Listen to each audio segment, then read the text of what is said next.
বলিউডের কিং খান ইতিহাস করলেন 2025 সালের মেট গালায়।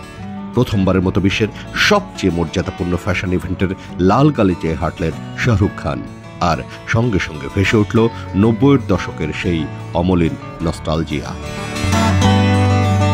নিউ ইয়র্কের মেট্রোপলিটন মিউজিয়াম অব আর্টের কস্টিউম ইনস্টিটিউটে আয়োজিত এই গ্ল্যামারাস রাতে শাহরুখ হাজির হন একেবারে ভিন্ন ধর্মী এক রূপে। ডিজাইনার সব্যসাচী মুখোপাধ্যায়ের বিশেষ ডিজাইনে মাথা থেকে পা পর্যন্ত কালো পোশাকে তাকে দেখা যায় এক অভিজাত বাঙালি বাবুর মতো। কালো স্যুটের সঙ্গে কোমরবন্ধ, রেশমি শার্ট, ভারী অলংকার আর হাতে রাজকীয় ছড়ি, সব মিলিয়ে যেন এক নতুন যুগের রাজা।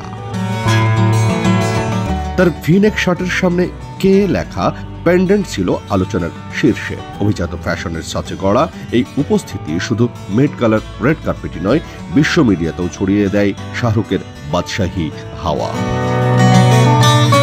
এবারে মেট গালার থিম ছিল সুপার ফাইন টেইলরড ফর ইউ। সেই থিমের সঙ্গে একাত্ম হয়ে সব্যসাচীর বাঙালি ঘরানার ডিজাইন শাহরুখকে করে তোলে বাংলার বাঘ। সব্যসাচীর কথায় এ বিশ্বের অন্যতম ফেমাস পুরুষ শাহরুখ খান তার পোশাক বেছে নেওয়ার ক্ষেত্রে বাঙালিয়ানার ঐতিহ্য ও আধুনিকতা মিশে গিয়েছিল এক অপূর্ব সমন্বয়ে। ভারতের প্রথম পুরুষ অভিনেতা হিসেবে মেট গালায় অংশ নিয়ে শাহরুখ এক নতুন মাইল ফলক স্পর্শ করলেন। তার আগে এই লাল গালিচায় দেখা গেছে আলিয়া ভাটকে। গত বছর একই ডিজাইনারের শাড়িতে তিনি সবার নজর কাড়েন। এবার সেই উত্তরাধিকার নিয়েই মেট গালার মঞ্চে বাজিমাত করলেন বলিউডের বাদশাহ।